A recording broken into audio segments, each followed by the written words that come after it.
ಯೇಸುವಿನ ರಕ್ತದಲ್ಲಿ ಮಹಿಮೆಪಡಿಸುವ ಅಲ್ಲಿ ಪರಿಶುದ್ಧಾತ್ಮನ ಚಲನ ಉಂಟಾಗ್ತದೆ. ಹಲ್ಲೆಲೂಯಾ. ಆ ಜ್ಞಾನವನ್ನು ಈಗ ಮತ್ತೆ ರಸ್ತೆ ಮಾಡಿಕೊಂಡಿದ್ದಾರೆ. ಹಲ್ಲೆಲೂಯಾ. ನಿಮಗೆ ನನ್ರಿ ರಾಜ, ನಿಮಗೆ ಸ್ತೋತ್ರ. ಆತನ ಪ್ರಸನ್ನತೆಯಲ್ಲಿ ಪರಿಪೂರ್ಣ ಸಂತೋಷ, ಆತನ ಸಮ್ಮುಖದಲ್ಲಿ ಶಾಶ್ವತವಾದಂತಹ ಭಾಗ್ಯ. ನಿಮಗೆ ಆರಾಧನೆ ಸ್ವಾಮಿ, ನಿಮಗೆ ಮಹಿಮೆ ಉಂಟಾಗಲಿ. ನಿನ್ನ ಪ್ರಸನ್ನತೆಯಲ್ಲಿ ರೆಕ್ಕೆಯಿಲ್ಲದೆ ಹಾಡುವೆ, ನಿನ್ನ ಸಮ್ಮುಖದಲ್ಲಿ ಕೊರತೆಯಿಲ್ಲದೆ ಬಾಳುವೆ. ನಿನ್ನ ಪ್ರಸನ್ನತೆಯಲ್ಲಿ ರೆಕ್ಕೆಯಿಲ್ಲದೆ ಹಾಡುವೆ, ನಿನ್ನ ಸಮ್ಮುಖದಲ್ಲಿ ಕೊರತೆಯಿಲ್ಲದೆ ಬಾಳುವೆ. ನನ್ನ ಆಶ್ರಯ ನೀನೇ, ನನ್ನ ಕೋಟೆಯು ನೀನೇ, ನನ್ನ ದುರ್ಗವು ನೀನೇ, ನನ್ನ ಸ್ನೇಹಿತ ನೀನೇ. ನನ್ನ ಆಶ್ರಯ ನೀನೇ, ನನ್ನ ಕೋಟೆಯು ನೀನೇ, ನನ್ನ ದುರ್ಗವು ನೀನೇ, ನನ್ನ ಸ್ನೇಹಿತ ನೀನೇ. ಹಲ್ಲೆಲೂಯಾ. ಆತನ ಪ್ರಸನ್ನತೆಯಲ್ಲಿ ಪರಿಪೂರ್ಣವಾದ ಸಂತೋಷ. ದೇವರ ವಾಕ್ಯ ತನ್ನ ಪ್ರಸನ್ನತೆಯಲ್ಲಿ ಬೆಟ್ಟಗಳು ಕರಗಿ ಹೋಗುತ್ತದೆ, ಮೇಲದಂತೆ ಕರಗಿ ಹೋಗುತ್ತದೆ. ವಾಕ್ಯ ನಮ್ಮ ತನ್ನ ಪ್ರಸನ್ನತೆ ನಮ್ಮ ಅದನ್ನು ಅನುಭವಿಸ್ತಾ ಇದ್ದೇವೆ. ಹಲ್ಲೆಲೂಯಾ. ಎಲ್ಲರೂ ಸೇರಿ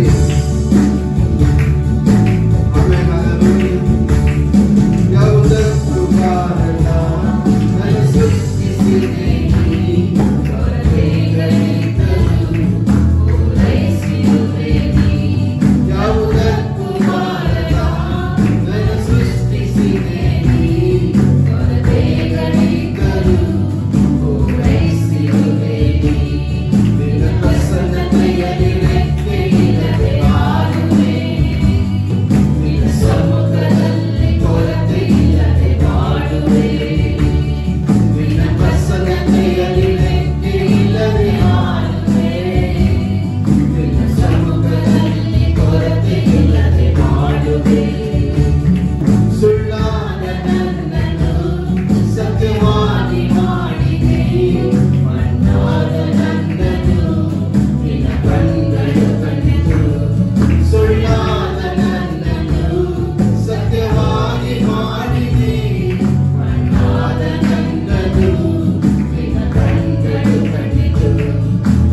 worship you, worship you, worship you, Holy Spirit.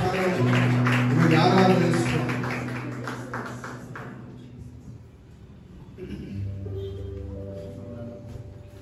ಪರಿಶುದ್ಧನಾಮಕ್ಕೆ ಸ್ತೋತ್ರ ಉಂಟಾಗಲಿ. ಕೀರ್ತನೆ 114.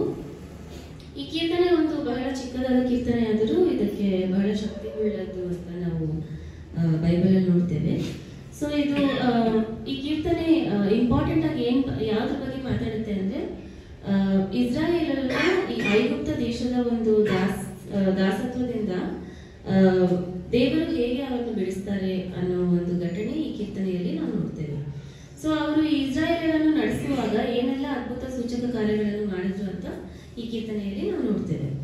ಸೊ ಅದಕ್ಕೆ ಅನುಸಾರವಾಗಿ ವಾಕ್ಯಗಳು 1 ಮತ್ತು 2. ಇಸ್ರಾಯೇಲ್ಯರು ಐಗುಪ್ತ ದೇಶವನ್ನು ಯಾಕೋಬನ ಮನೆತನದವರು ಅನ್ಯ ಭಾಷೆಯ ಜನಾಂಗವನ್ನು ಬಿಟ್ಟ ಮೇಲೆ ಯಹೂದವು ದೇವರ ಪರಿಶುದ್ಧ ವಾಸಸ್ಥಾನವು, ಇಸ್ರಾಯೇಲು ಆತನ ರಾಜ್ಯವೂ ಆದವು. ಸೊ ಈ ವಾಕ್ಯಗಳಲ್ಲಿ ಇಸ್ರಾಯೇಲಿನ ಜನರು ಐಗುಪ್ತದ ಒಂದು ದಾಸ್ಯದಿಂದ ಮುಕ್ತರಾದ ಒಂದು ಘಟನೆಯನ್ನು ಈ ವಾಕ್ಯದಲ್ಲಿ ನಾವು ನೋಡ್ತೇವೆ. ಮತ್ತು ಇನ್ನೊಂದು ಇಂಪಾರ್ಟೆಂಟ್ ಮೆಸೇಜ್ ಈ ವಾಕ್ಯದಲ್ಲಿ ನಾವೇನ್ ನೋಡ್ತೇವೆ ಅಂದ್ರೆ ಯೂದ ಕುಲವನ್ನು ದೇವರು ತನ್ನ ಪರಿಶುದ್ಧ ಸ್ಥಳವನ್ನಾಗಿ ಮಾಡಿಕೊಂಡನು ಎಂಬುದಾಗಿ. ಸೊ ಯಾಕೆ ಇದು ಇಂಪಾರ್ಟೆಂಟ್ ಅಂತೀವಿ ಅಂದ್ರೆ ಯೂದ ಕುಲದಿಂದಲೇ ಯೇಸು ಸ್ವಾಮಿ ಹುಟ್ಟಿ ಬರ್ತಾರೆ. ಸೊ ನಮ್ಮ ದೇವರಾದ ಕರ್ತನು ಈ ಯೂದ ಕುಲದಿಂದ ಹುಟ್ಟಿ ಬರುವ ಕಾರಣದಿಂದ ಆತನ ಪ್ರಸನ್ನತೆಯು, ಆತನ ಒಂದು ಸ್ಪೆಷಲ್ ಕೇರ್ ಯೂದ ಕುಲದ ಮೇಲೆ ಯಾವಾಗಲೂ ಇರುತ್ತದೆ ಎಂದು ಈ 1 ಮತ್ತು 2 ವಾಕ್ಯಗಳಲ್ಲಿ ನಾವು ನೋಡ್ತೇವೆ. ಮುಂದೆ ನೋಡ್ಬೇಕಾದ್ರೆ ವಾಕ್ಯಗಳು 3 ಮತ್ತು 4ರಲ್ಲಿ ಇದರಲ್ಲಿ ಮೇನ್ ಮೆಸೇಜ್ ಏನಂದ್ರೆ ದೇವರ ಶಕ್ತಿಯ ಸೂಚನೆಗಳನ್ನು ಈ ವಾಕ್ಯಗಳಲ್ಲಿ ನಾವು ನೋಡ್ಬೋದು. ಸೊ ಏನು ಈ ಸೂಚನೆಗಳು, ಅದ್ಭುತ ಕಾರ್ಯಗಳು ಅಂದ್ರೆ ದೇವರು ಮಾಡಿದ ಮಿರಾಕಲ್ಸ್ ಬೇಸಿಕಲಿ. ಸೊ ದೇವರ ಒಂದು ಕಟ್ಟಳೆಗಳಿಗೆ ಈ ಪ್ರಕೃತಿಯು ಹೇಗೆ ವಿಧೇಯತ್ವವನ್ನು ತೋರಿಸುತ್ತೆ, ಹೆಂಗೆ ಒಬಿಡಿಯಂಟ್ ಆಗಿರುತ್ತೆ ಅನ್ನೋದು ಈ ವಾಕ್ಯದಲ್ಲಿ ನಾವು ನೋಡ್ತೇವೆ. ಸೊ ನೇಚರ್ ಮತ್ತೆ ದೇವರ ಒಂದು ಕಮಾಂಡ್ಮೆಂಟ್ಸ್ಗೆ ಇರೋ ಒಂದು ಕನೆಕ್ಷನ್ ಅನ್ನ ನಾವು ಈ ವಾಕ್ಯದಲ್ಲಿ ನೋಡ್ತೇವೆ. ಸೊ ಈ ಇಸ್ರಾಯೇಲಿನ ಜನರನ್ನು ಈ ಐಗುಪ್ತದ ದೇಶದ ಒಂದು ದಾಸತ್ವದಿಂದ ದೇವರು ಹೇಗೆ ಬಿಡಿಸ್ತಾರೆ, ಅವರು ನಡೆಸ್ಕೊಂಡು ಹೋಗುವಾಗ ದೇವರು ಏನೆಲ್ಲ ಅದ್ಭುತ ಕಾರ್ಯಗಳನ್ನು ಮಾಡ್ತಾರೆ, ಮತ್ತು ಈ ಪ್ರಕೃತಿಯು ಆತನು ಹೇಳಿದ ಒಂದೊಂದು ಕಟ್ಟಳೆಗಳಿಗೂ ಹೇಗೆ ಒಬಿಡಿಯನ್ಸ್ ತೋರಿಸುತ್ತೆ ಅನ್ನೋದು ಈ ವಾಕ್ಯದಲ್ಲಿ ನಾವು ನೋಡ್ತೇವೆ. ಸೊ ಎಕ್ಸಾಂಪಲ್ಸ್ ನಾವು ನೋಡ್ಬೇಕಂದ್ರೆ ಕೆಂಪು ಸಮುದ್ರವನ್ನು ಇವಾಗ ಮಾಡಿದ್ದಾಗ್ಲಿ, ಮೇಘಸ್ತಂಭವಾಗಿಯೂ ಅಗ್ನಿಸ್ತಂಭವಾಗಿಯೂ ಜನರನ್ನು ನಡೆಸಿದಾಗ್ಲಿ, ಪರಲೋಕದಿಂದ ಅವರಿಗೆ ಆಹಾರವನ್ನು ಕೊಡುವುದನ್ನಾಗಲಿ, ಈ ತರ ಅನೇಕ ಅದ್ಭುತ ಸೂಚಕ ಕಾರ್ಯಗಳು ದೇವರು ಈ ಜನರನ್ನು ನಡೆಸುವಾಗ ಮಾಡ್ತಾರೆ. ಸೊ ಈ ಮೇನ್ ಅದ್ಭುತ ಸೂಚಕ ಕಾರ್ಯಗಳ ಒಂದು ಸೈನ್ಸ್ ನ ನಾವು ಈ 2 ವಾಕ್ಯದಲ್ಲಿ ನೋಡ್ತೀವಿ. ನಾವು ಮುಂದೆ ನೋಡ್ಬೇಕಾದ್ರೆ ವಾಕ್ಯಗಳು 5 ಮತ್ತು 6ರಲ್ಲಿ ಸಮುದ್ರವೇ ನಿನಗೇನಾಯಿತು, ಯಾಕೆ ಓಡಿ ಹೋಗುತ್ತಿ, ಯೋರ್ದಾನೆ ಯಾಕೆ ಹಿಂದಿರುಗುತ್ತಿ, ಪರ್ವತಗಳೇ ನೀವು ಟಗರುಗಳಂತೆಯೂ, ಗುಡ್ಡಗಳೇ ನೀವು ಕುರಿಮರಿಗಳಂತೆಯೂ ಯಾಕೆ ಹಾರಾಡುತ್ತೀರಿ. ಸೊ ಈ ವಾಕ್ಯಗಳಲ್ಲಿ ಅಲೌಕಿಕ ಘಟನೆಗಳನ್ನು ನಾವು ನೋಡ್ಬೋದು. ಈ ಅಲೌಕಿಕ ಘಟನೆಗಳು ಏನಂದ್ರೆ some of the unnatural things. So ನಾವು ಯೂಶುವಲಿ ಏನ್ ನೋಡ್ತೀವೋ ಅದು ಆಗದೆ ಇದ್ರೆ ನೋಡದೆ ಇಲ್ದಿರೋ ಒಂದು ಕಾರ್ಯಗಳು ನಡೆಯುವಂತ ಒಂದು ಘಟನೆ. ಸೊ ಈ ವಾಕ್ಯಗಳಲ್ಲಿ ದಾವೀದನು ನಮಗೆ ಈ ವಾಕ್ಯದಲ್ಲಿ ಒಂದು ಪ್ರಶ್ನೆಯನ್ನು ಕೇಳ್ತಾನೆ. ಸೊ ಯಾಕೆ ಈ ಪ್ರಕೃತಿಯು ವಿಚಿತ್ರವಾಗಿ ನಡೆದುಕೊಳ್ಳುತ್ತದೆ ಅಂತ. ಸೊ ಯಾಕೆ ಈ ಪ್ರಕೃತಿಯು ವಿಚಿತ್ರವಾಗಿ ನಡೆದುಕೊಳ್ಳುತ್ತೆ ಅಂದ್ರೆ ದೇವರ ಒಂದು ಅತ್ಯದ್ಭುತವಾದ ಒಂದು ಶಕ್ತಿ ಹಾಗೂ ಆತನ ಪ್ರಸನ್ನತೆಯು ಈ ಪ್ರಕೃತಿಯ ಮೇಲೆ ಇರುವ ಕಾರಣದಿಂದ ಈ ಪ್ರಕೃತಿಯು ಈ ತರ ವಿಚಿತ್ರವಾದ ಒಂದು ಸೂಚನೆಗಳನ್ನು ತೋರಿಸ್ತಾ ಹೋಗುತ್ತೆ. ಸೊ ಮುಂದೆ ನಾವು ನೋಡ್ಬೇಕಾದ್ರೆ ವಾಕ್ಯಗಳು 7 ಮತ್ತು 8ರಲ್ಲಿ ಭೂಲೋಕವೇ ಕರ್ತನು ಪ್ರತ್ಯಕ್ಷನಾಗಿದ್ದಾನೆ, ಯಾಕೋಬನ ದೇವರು ನಿನ್ನ ಮುಂದೆ ಇದ್ದಾನೆ, ಕಂಪಿಸು. ಆತನು ಬಂಡೆಯನ್ನು ಕೆರೆಯನ್ನಾಗಿಯೂ ಶಿಲೆಯನ್ನು ಬುಗ್ಗೆಯನ್ನಾಗಿಯೂ ಮಾರ್ಪಡಿಸುತ್ತಾನೆ. ಸೊ ಈ ಕೊನೆಯ 2 ವಾಕ್ಯಗಳಲ್ಲಿ ನಾವು ಏನ್ ನೋಡ್ಬೋದಂದ್ರೆ ದೇವರ ಒಂದು ಸನ್ನಿಧಿಯ ಮುಂದೆ ಈ ಪ್ರಕೃತಿಯು ಭಯಭಕ್ತಿಯಿಂದ ನಡುಗುತ್ತದೆ ಎಂದು. ಸೊ ಇಸ್ರಾಯೇಲರನ್ನು ಐಗುಪ್ತ ದೇಶದಿಂದ ಕರೆದುಕೊಂಡು ಹೋಗುವಾಗ ನಾವು ಆಗ್ಲೇ ನೋಡಿದಾಗೆ ತುಂಬಾ ಅದ್ಭುತ ಸೂಚಕ ಕಾರ್ಯಗಳನ್ನು ದೇವರು ಮಾಡ್ತಾರೆ. ಸೊ ಅದನ್ನ ನಾವು ಸಮರೈಸ್ ಮಾಡೋದಾದ್ರೆ ಕೆಂಪು ಸಮುದ್ರವನ್ನು ಇಭಾಗ ಮಾಡಿದ್ದು, ಯೋರ್ದಾನ್ ನದಿಯನ್ನು ಹಿಂದಕ್ಕೆ ಸರಿದದ್ದು, ಬಂಡೆಯನ್ನು ಸೀಳಿ ಜನರ ದಾಹವನ್ನು ತಣಿಸಿದ್ದು, ಹಾಗೂ ಪರಲೋಕದಿಂದ ಜನರಿಗೆ ಆಹಾರವನ್ನು ಕೊಟ್ಟಿದ್ದು, ಮೇಘಸ್ತಂಭವಾಗಿಯೂ ಅಗ್ನಿಸ್ತಂಭವಾಗಿಯೂ ಜನರನ್ನು ನಡೆಸಿದ್ದು. ಸೊ ಈ ಎಲ್ಲ ಅದ್ಭುತ ಸೂಚಕ ಕಾರ್ಯಗಳನ್ನು ನಾವು ಈ ವಾಕ್ಯದಲ್ಲಿ ಆಲ್ರೆಡಿ ನೋಡಿದ್ದೇವೆ. ಸೊ ಈ ಎಲ್ಲ ಅದ್ಭುತ ಕಾರ್ಯಗಳು ಏನನ್ನು ಸೂಚಿಸುತ್ತದೆ ಅಂತ ನಾವು ಒಂದು ಕ್ವೆಶ್ಚನ್ ಕೇಳಬೇಕಂದ್ರೆ, ದೇವರಿಗೆ ಪರಲೋಕದ ಮೇಲೆಯೂ ಭೂಲೋಕದ ಮೇಲೆಯೂ ಕಂಪ್ಲೀಟ್ ಅಥಾರಿಟಿ ಇದೆ ಅಂತ. ಸೊ ಅವರು ಹೇಳಿದ ಒಂದೊಂದು ಕಟ್ಟಳೆಗಳಿಗೂ ಈ ಪ್ರಕೃತಿಯಲ್ಲಿರುವ ಎಲ್ಲ ಪ್ರಾಣಿ ಪಕ್ಷಿಗಳಾಗಿರ್ಬೋದು, ಮನುಷ್ಯರಾಗಿರ್ಬೋದು, ಪ್ರತಿಯೊಂದು ದೇವರ ಮಾತಿನಿಂದ ಒಂದು ಶಕ್ತಿಯಿಂದ ಉಂಟಾಗಿರುತ್ತದೆ ಅಲ್ವಾ. ಸೊ ದೇವರ ಕಟ್ಟಳೆ ಇಡುವಾಗ ಎಲ್ಲ ಆತನಿಗೆ ವಿಧೇಯತ್ವವನ್ನು ತೋರಿಸಲೇಬೇಕು, ಯಾಕಂದ್ರೆ ಆತನು ಸರ್ವಶಕ್ತನಾದ ದೇವರಾಗಿದ್ದಾರೆ. ಸೊ ಇನ್ನೊಂದು ನಾವೇನ್ ನೋಡ್ಬೇಕಂದ್ರೆ, ಪರಲೋಕದ ಮೇಲೆಯೂ ಭೂಲೋಕದ ಮೇಲೆಯೂ ದೇವರಿಗೆ ಕಂಪ್ಲೀಟ್ ಅಥಾರಿಟಿ ಇದೆ ಅನ್ನೋದು ಈ ವಾಕ್ಯದಲ್ಲಿ ನಾವು ನೋಡ್ತೇವೆ. ಸೊ ಇದೇ ಈ ವಾಕ್ಯದ ಸಾರಾಂಶವಾಗಿದೆ. ಕರ್ತನ ನಾಮಕ್ಕೆ ಮಹಿಮೆ.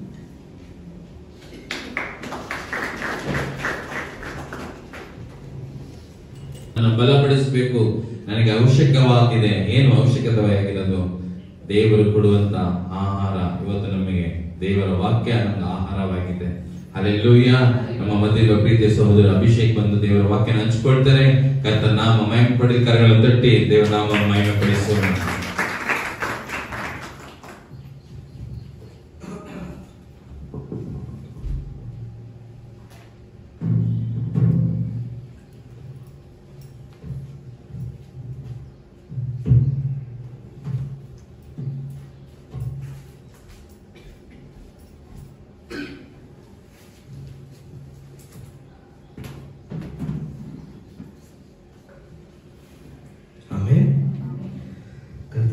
ಸ್ತೋತ್ರ ಉಂಟಾಗಲಿ. ಒಂದು ಕ್ಷಣಗಳ ಕಾಲ ನಾವು ಕಣ್ಣುಗಳನ್ನು ಮುಚ್ಚಿ ನಮ್ಮ ದೇವರಾಗಿರುವ ಕರ್ತನನ್ನು ನಾವು ನೋಡೋಣ. ಪೂರ್ಣ ಮನಸ್ಸಿನಿಂದ, ಪೂರ್ಣ ಹೃದಯದಿಂದ, ಪೂರ್ಣ ಶಕ್ತಿಯಿಂದ ನಾವು ಆತನ ಸಮ್ಮುಖದಲ್ಲಿ ಬರುವಾಗ ನಮ್ಮ ಹೃದಯವನ್ನು ನೋಡುವಂತ ದೇವರು ಆತನಾಗಿದ್ದಾನೆ. ವಾಕ್ಯವು ಹೇಳುವಂತೆ ಮನುಷ್ಯನು ಮುಖವನ್ನು ನೋಡುತ್ತಾನೆ, ಆದರೆ ದೇವರು ಹೃದಯವನ್ನು ನೋಡುವಂತ ದೇವರಾಗಿದ್ದಾನೆ. ನಮ್ಮ ಹೃದಯವನ್ನು ಅರಿತುಕೊಳ್ಳುವಂತ ದೇವರಾತನಾಗಿರುವುದಕ್ಕೋಸ್ಕರ ಸ್ತೋತ್ರವನ್ನು ಸಲ್ಲಿಸೋಣ. ವಾಕ್ಯಗಳ ಮೂಲಕ ನಮ್ಮ ಹೃದಯಕ್ಕೆ ಆತನು ನಮ್ಮ ಜೊತೆಯಲ್ಲಿ ಮಾತನಾಡುವಂತವನಾಗಿದ್ದಾನೆ. ನಮ್ಮನ್ನು ಸ್ಪರ್ಶಿಸುವಂತ ದೇವರು, ನಮ್ಮನ್ನು ಗುಣಪಡಿಸುವಂತ ದೇವರು, ನಮ್ಮ ಜೊತೆಯಲ್ಲಿ ಯಾವಾಗಲೂ ಇರುವಂತ ದೇವರು. ಯಾವಾಗಲೂ ಆತನಿಗೆ ಮಾತ್ರವೇ ಮಹಿಮೆ ಉಂಟಾಗಲಿ. ಯೇಸುವಿನ ನಾಮದಲ್ಲಿ ಕರ್ತನೆ, ಆಮೆನ್. ಇವತ್ತು ನಾನು ಆರಿಸಿಕೊಂಡಿರುವಂತ ಈ ಒಂದು ಮೆಸೇಜ್ಗೆ ಆರಿಸಿಕೊಂಡಿರುವಂತ ಒಂದು ವಾಕ್ಯ ಮತ್ತಾಯನಿಗೆ ಬರೆದಂತ ಸುವಾರ್ತೆ, ಮತ್ತಾಯನು ಬರೆದಂತ ಸುವಾರ್ತೆ 9ನೇ ಅಧ್ಯಾಯ 29ನೇ ವಾಕ್ಯ.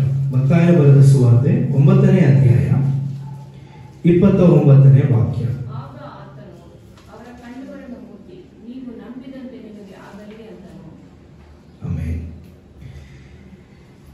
ಆಗ ಆತನು ಅವರ ಕಣ್ಣುಗಳನ್ನು ಮುಟ್ಟಿ ನೀವು ನಂಬಿದಂತೆ ನಿಮಗೆ ಆಗಲಿ ಅಂತ ಹೇಳಿದರು. ಈ ಒಂದು ವಾಕ್ಯವನ್ನು ನಾವು ಅನೇಕ ಬಾರಿ ನಾವು ಓದಿರ್ತೀವಿ. ಏನು, ಯೇಸು ಸ್ವಾಮಿ ನಡೆದುಕೊಂಡು ಹೋಗುವಾಗ ಇಬ್ಬರು ಕುರುಡರು ಬಂದು ಏನ್ ಮಾಡ್ತಾರೆ, ಕಣ್ಣು ಬೇಕು ಅಂತ ಯೇಸು ಸ್ವಾಮಿ ಹತ್ರ ಕೇಳ್ಕೊಳ್ತಾ ಇರ್ತಾರೆ ಅಲ್ವಾ. ಅದಾದ್ಮೇಲೆ ಏನಾಗುತ್ತೆ, ದಾವಿದ ಕುಮಾರನೇ, ನಾವು 27ನೇ ವಾಕ್ಯದಲ್ಲಿ ಓದಬೇಕಾದ್ರೆ, ದಾವಿದ ಕುಮಾರನೇ ನಮ್ಮನ್ನು ಕರುಣಿಸು ಎಂದು ಕೂಗುತ್ತಾ ಅವ್ರು ಏನ್ ಮಾಡ್ತಾರೆ, ಯೇಸು ಸ್ವಾಮಿಯ ಹಿಂದೆ ಹೋಗ್ತಾರೆ. ಆತನು ಮನೆಗೆ ಬಂದಾಗ ಆ ಕುರುಡರ ಬಳಿಗೆ ಬಂದು ಯೇಸು ಅವರನ್ನು ಏನ್ ಕೇಳ್ತಾರೆ, ನಾನು ಇದನ್ನು ಮಾಡಬಲ್ಲನೆಂಬುದನ್ನು ನಂಬುತ್ತೀರೋ ಅಂತ ಕೇಳಿದಾಗ ಅವರೇ ಹೇಳ್ತಾರೆ, ಹೌದು ಸ್ವಾಮಿ, ನಂಬುತ್ತೇವೆ. ಯಾಕೆ ಈ ಪ್ರಶ್ನೆ ಯೇಸು ಸ್ವಾಮಿ ಕೇಳಿದ್ರು? ಅವ್ರಿಗೆ ಯಾವ ಕಾರಣಕ್ಕೋಸ್ಕರ ಈ ಒಂದು ಪ್ರಶ್ನೆಯನ್ನ ಯೇಸು ಸ್ವಾಮಿ ಅವರಿಗೆ ಕೇಳ್ತಾರೆ? ಅವ್ರಿಗೆ ಹೇಳ್ತಾರೆ, ಹೌದು ಸ್ವಾಮಿ, ನಾವೇನ್ ಮಾಡ್ತೀವಿ, ನಾವು ನಂಬುತ್ತೇವೆ. ಅವ್ರು ನಂಬುತ್ತೇವೆ ಅಂತ ಹೇಳಿದಕ್ಕೋಸ್ಕರ ಯೇಸು ಸ್ವಾಮಿ ಹೇಳ್ತಾರೆ, ನೀವು ನಂಬಿದಂತೆಯೇ ನಿಮಗೆ ಆಗಲಿ. ಆಮೆನ್. ದೇವರ ವಾಕ್ಯವನ್ನು ಅರಿಕೆ ಮಾಡುವಂತ ನಂಬಿಕೆಯ ಬಗ್ಗೆ ಇವತ್ತು ನಾವು ನೋಡೋದಕ್ಕೆ ಹೋಗ್ತೇವೆ. ಇಂಗ್ಲಿಷ್ ಅಲ್ಲಿ faith declaration of the word of god. ದೇವರ ವಾಕ್ಯಗಳನ್ನು ನಾವೇನ್ ಮಾಡ್ತೀವಿ?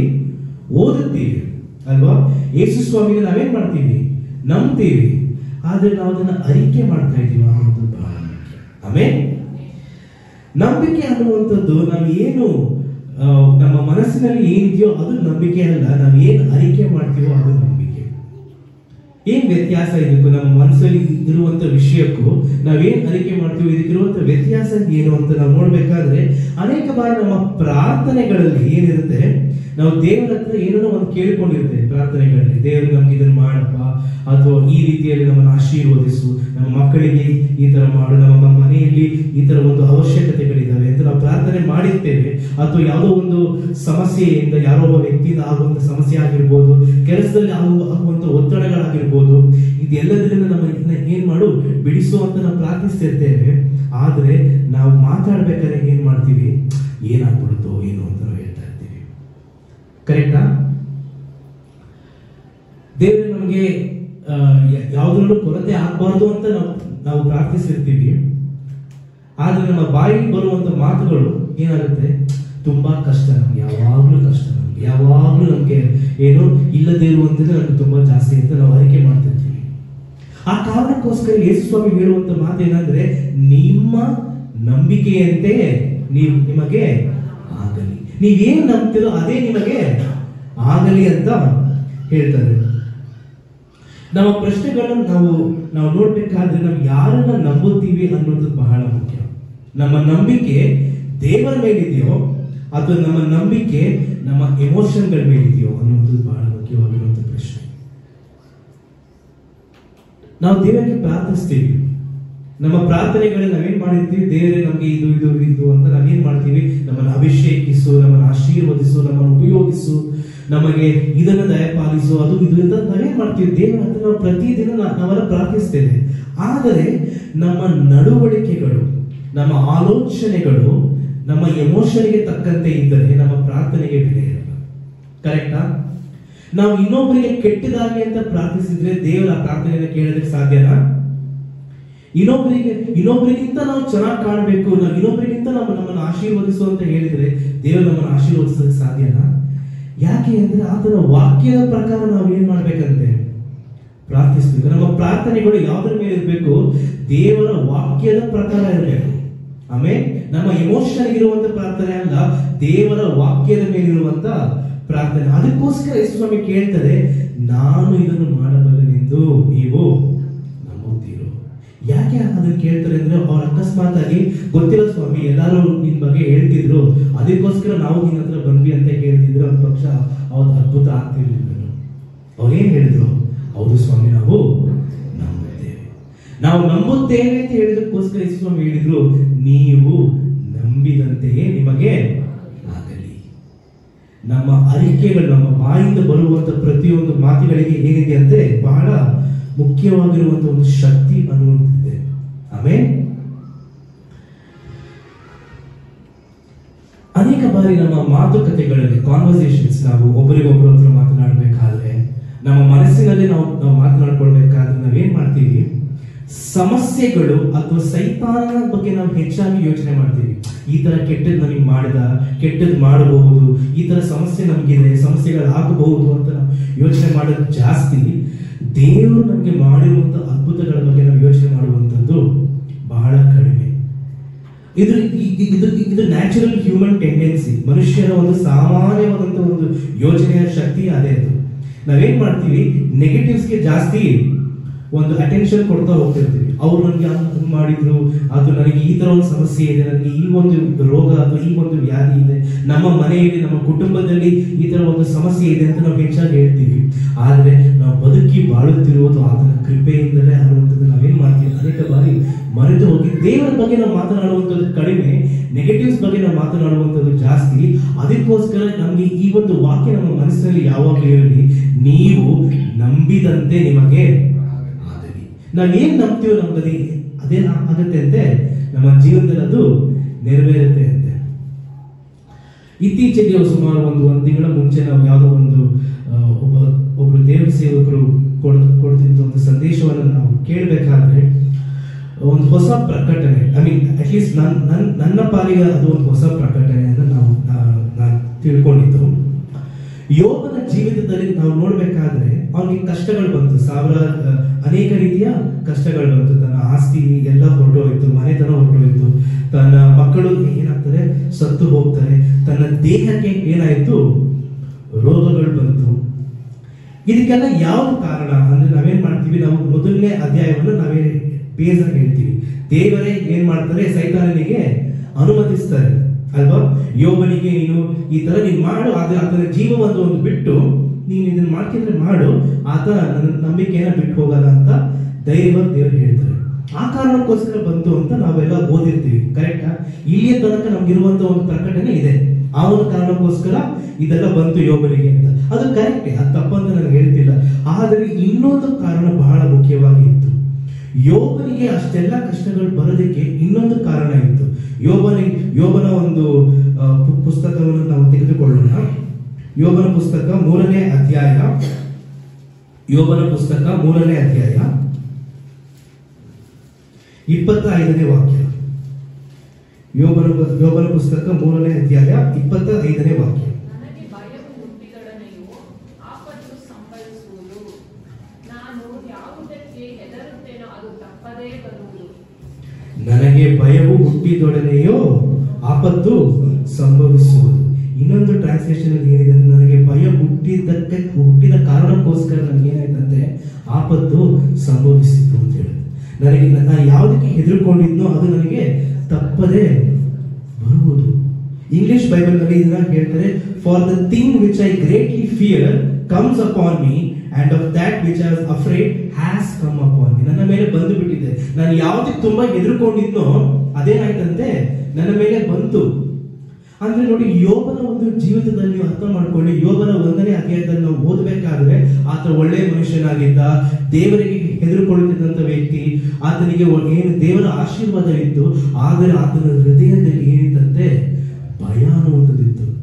ಹಿಂಗ ಆಗ್ಬಿಟ್ರೆ, ಈ ತರ ಕೆಟ್ಟದ್ದು ನನಗೆ ಆಗ್ಬಿಟ್ರೆ, ನನ್ನ ಮಕ್ಕಳಿಗೆ ಏನಾದ್ರು ಆಗ್ಬಿಟ್ರೆ, ನನಗೆ ರೋಗ ಬಂದ್ಬಿಟ್ರೆ, ಈ ತರ ಆಲೋಚನೆಗಳು ಆತನಿಗೆ ಹೇಳ್ತಾ ಆತನಿಗೆ ಅದೇ ಭಯ ಹೆಚ್ಚಾಗಿದ್ದರಿಂದ ಏನಾಯ್ತಂತೆ ದೇವ್ರ ಭಯ ಅದನ್ನ ಏನ್ ಮಾಡ್ತಾರೆ, ಸೈತಾನನ ಬಂದು ಕೇಳಿದಾಗ ಏನ್ ಮಾಡಿದ್ರು, ಅನುಮತಿ ಕೊಟ್ಬಿಟ್ರು, ಆಯ್ತು ಮಾಡಿ ನೋಡೋಣ ಅಂತ. ಅದನ್ನ ಯೋಬ ಆ ಒಂದು ಶೋಧನೆಯಿಂದ ಹೊರಗೆ ಬಂದ, ಅದು ಬೇರೆ ವಿಷಯ. ಆದ್ರೆ ಅದು ಬರುವುದಕ್ಕೆ ಮುಖ್ಯವಾದ ಕಾರಣ, ಆ ಒಂದು ಗೇಟ್ವೇ ಎಲ್ಲಿತ್ತು ಅಂದ್ರೆ ಯೋಬನ ಮನಸ್ಸು. ಯೋಬನ ಬಾಯಲ್ಲಿ ಅಥವಾ ಯೋಬನ ಮನಸ್ಸಿನಲ್ಲಿ ಇದ್ದಂತ ಒಂದು ಭಯ ಏನಾಯ್ತು, ಅದನ್ನ ಜೀವಿತದಲ್ಲಿ ನಿಜವಾಗಿ ಅದು ಬಂದಂತೆ. ಈಗ ನಾವು ಸಾಮಾನ್ಯವಾಗಿ ಹೇಳ್ತೀವಿ, ನಾವು ದೇವರು ಆಯ್ದುಕೊಂಡ ಏನು ಪ್ರಜೆಗಳು, ರಾಜವಂಶಸ್ಥರು, ಕರೆಕ್ಟಾ, ಸ್ವಕೀಯ ಪ್ರಜೆಗಳು ಅಂತ ನಾವು ಹೇಳ್ತೀವಿ. ನಾವು ಈ ವಾಕ್ಯಗಳನ್ನ ಓದಿರ್ತೀವಿ. ಆದ್ರೆ ನಾವು ಕೂಡ ಲೋಕದವ್ರ ತರನೇ ಅವರು ಯೂಸ್ ಮಾಡೋ ಮಾತುಗಳನ್ನೇ ನಾವು ಯೂಸ್ ಮಾಡುವಂಥದ್ದು, ಅವರು ಆಲೋಚಿಸುವಂತ ರೀತಿಯಲ್ಲಿ ನಾವು ಆಲೋಚಿಸುವಂಥದ್ದು, ಆ ಒಂದು ಸ್ಟ್ಯಾಂಡರ್ಡ್ಸ್ ಅಲ್ಲಿ ನಾವು ಇದ್ದರೆ ಈ ವಾಕ್ಯಕ್ಕೂ ನಮ್ಮ ಜೀವಿತಕ್ಕೂ ಏನ್ ವ್ಯತ್ಯಾಸ, ಇದು ಏನ್ ಸಂಬಂಧ ಇರೋದಕ್ಕೆ ಸಾಧ್ಯ, ಕರೆಕ್ಟಾ. ಈಗ ರಾಜವಂಶಸ್ಥರು ಅಂತ ನಾವು ಹೇಳ್ತೀವಿ. ರಾಜವಂಶಸ್ಥರು ಅಂದ್ರೆ ಅವ್ರು ಹೇಗಿರ್ತಾರೆ, ಕರೆಕ್ಟಾ. ನಾವು ನೋಡಿರ್ತೀವಲ್ವಾ, ಈಗ ರಾಜವಂಶಸ್ಥರಲ್ಲಿ ನಾವು ಕೂಡ ಆ ತರ ಒಂದು ಕಿರೀಟ ಅಥವಾ ಸಿಂಹಾಸನ, ಇದ್ರ ಬಗ್ಗೆ ನಾನು ಮಾತಾಡ್ತಿಲ್ಲ. ಅವರು ನಡೆದುಕೊಳ್ಳುವಂತ ಒಂದು ರೀತಿ ಇರುತ್ತೆ, ಕರೆಕ್ಟಾ. ಅವ್ರು ಬದುಕುವಂತ ಒಂದು ರೀತಿ ಇರುತ್ತೆ, ಒಂದು ಶೈಲಿ ಇರುತ್ತೆ. ಅವರ ಬಾಯಿಂದ ಬರುವಂತ ಮಾತುಗಳಿಗೆ ಒಂದು ಬೆಲೆ ಅನ್ನುವಂಥದ್ದು ಇರುತ್ತೆ. ನಾವು ಅನೇಕ ಬಾರಿ ಕೆಲವೊಂದು ದೊಡ್ಡ ಮನುಷ್ಯರು ಅಂತ ಯಾರಾದ್ರೂ ಇದ್ರೆ ಅವ್ರುಗಳು ಮಾತಾಡ್ಬೇಕಾದ್ರೆ ನಾವ್ ಹೇಳ್ತೀವಲ್ಲ, ಇವ್ರೇನ್ ಈ ತರ ಮಾತಾಡ್ತಾರೆ ಅಂತ. ನಾವು ಮಾತಾಡ್ಕೊಂಡಿರ್ತೀವಲ್ಲ, ಏನ್ ಈ ತರ ಮಾತಾಡ್ತಾರೆ ಇವರು, ಈ ತರ ಒಂದು ಸ್ಥಾನದಲ್ಲಿ ಇಟ್ಕೊಂಡು ಈ ತರ ಮಾತುಗಳು ಬರ್ತಾರೆ ಇವ್ರ ಬಾಯಿಂದ ಅಂತ ನಾವು ಹೇಳಿರ್ತೀವಲ್ಲ. ಯಾವ ಕಾರಣಕ್ಕೋಸ್ಕರ ಅಂದ್ರೆ ಅವರ ಇರುವಂತ ಆ ಒಂದು ಸ್ಟೇಟಸ್ ಅಥವಾ ಅವರಿಗೆ ಸಿಕ್ಕಿರುವಂತ ಆ ಒಂದು ಕೃಪೆಯಲ್ಲಿ ಅವರು ನೆಲೆಯಾಗಿ ನಿಂತುಕೊಳ್ಳದೆ ಹೋದ್ರೆ ವಾಕ್ಯವು ಅವರಲ್ಲಿ ನೆಲೆಯಾಗಿ ನಿಂತುಕೊಳ್ಳೋದಕ್ಕೆ ಸಾಧ್ಯ ಇಲ್ಲ. ಈ ಒಂದು ಕಾರಣಕ್ಕೋಸ್ಕರ ಯೇಸು ಸ್ವಾಮಿ ಹೇಳಿದರು, ನನ್ನ ವಾಕ್ಯವು ನಿಮ್ಮಲ್ಲಿ ನೆಲೆಗೊಳ್ಳಬೇಕು. ರಾಜವಂಶಸ್ಥರು ಅಂತ ಯಾಕೆ ಹೇಳ್ತಾರೆ ಅಂದ್ರೆ, ನಾವು ಯೇಸು ಸ್ವಾಮಿಗೆ ಸೇರಿರುವಂತವರಾಗಿರೋದ್ರಿಂದ ಅವರು ಹೇಗಿದ್ರು ನಾವು ಆತರ ಈ ಭೂಲೋಕದಲ್ಲಿ ನಾವು ಬಾಳ್ಬೇಕು. ಯೇಸು ಸ್ವಾಮಿ ಲೋಕದಲ್ಲಿ ಇರ್ಬೇಕಾದ್ರೆ ಎಲ್ಲೂ ಕೂಡ ನಾನು ರಾಜ ಅಂತ ಹೇಳ್ಕೊಂಡು ತಿರುಗಾಡ್ಲಿಲ್ಲ. ಕರೆಕ್ಟಾ? ನಾವು 4 ಸುವಾರ್ತೆಗಳನ್ನು ತೆಗೆದು ಓದ್ಬೇಕಾದ್ರೆ ನಾನೊಬ್ಬ ರಾಜ, ನೀವೆಲ್ಲ ನನಗೆ ನನ್ನ ಕಾಲಿಗೆ ಅಡ್ಡ ಬೀಳ್ಬೇಕು, ನನ್ನನ್ನು ನೀವು ಏನ್ ಮಾಡ್ಬೇಕು, ಹೊಸನ ಅಂತ ನನ್ನ ನೋಡ್ಕೊಂಡು ನೀವು ಹಾಡ್ಬೇಕು ಅಂತ ಎಲ್ಲೂ ಯೇಸು ಸ್ವಾಮಿ ಹೇಳಿಲ್ಲ. ಆದ್ರೆ ಅವರು ನಡೆದುಕೊಂಡಂತ ರೀತಿ, ಅವರ ಬಾಯಿಂದ ಬಂದಂತ ಮಾತುಗಳಿಂದ ಜನರು ಏನ್ ಮಾಡಿದ್ರು, ಅವರನ್ನ ಕತ್ತೆ ಮರಿಯ ಮೇಲೆ ಕೂರಿಸಿ ಏನ್ ಮಾಡ್ತಾರೆ, ಅವ್ರನ್ನ ಯೆರೂಸಲೇಮ್ ನಗರಕ್ಕೆ ಅವ್ರನ್ನ ಕರೆದುಕೊಂಡು ಬಂದ್ರು. ಯಾಕೆ? ಅವರು ನಡೆದುಕೊಂಡಂತ ರೀತಿಯ ಕಾರಣಕ್ಕೋಸ್ಕರ. ಆತನ ವಾಕ್ಯದಲ್ಲಿ ಓದ್ಬೇಕಾದ್ರೆ ಜನರು ಏನ್ ಹೇಳ್ತಾರೆ, ಆತನ ಬಾಯಿಂದ ಬಂದಂತ ಪ್ರತಿಯೊಂದು ಮಾತು ಕೃಪೆಯಿಂದ ತುಂಬಿದಂತೆ, ಅಧಿಕಾರದಿಂದ ಮಾತನಾಡುತ್ತಿದ್ದಂತ ವ್ಯಕ್ತಿ ಆತ. ಆಮೇಲೆ ಇವತ್ತು ಅದೇ ಅಧಿಕಾರವನ್ನ, ಅದೇ ಒಂದು ವಾಕ್ಯವನ್ನು ನಮ್ಗೆ ಇಲ್ಲಿ ಕೊಟ್ಟಿರ್ಬೇಕಾದ್ರೆ ಇದರ ಪ್ರಕಾರ ನಾವು ಕೂಡ ನಡೆದುಕೊಳ್ಬೇಕು. ಆಮೇಲೆ ನಾವು ನಂಬಿಕೆಯನ್ನ ನಾವು ಬರೀ ನಂಬುವಂಥದ್ದು ಮಾತ್ರ ಅಲ್ಲ, ನಾವೇನ್ ಮಾಡ್ಬೇಕಂತೆ ಅರಿಕೆ ಮಾಡ್ಬೇಕು. ಆಮೇಲೆ ನಾವು ಮುಂದೆ ನೋಡ್ಬೇಕಾದ್ರೆ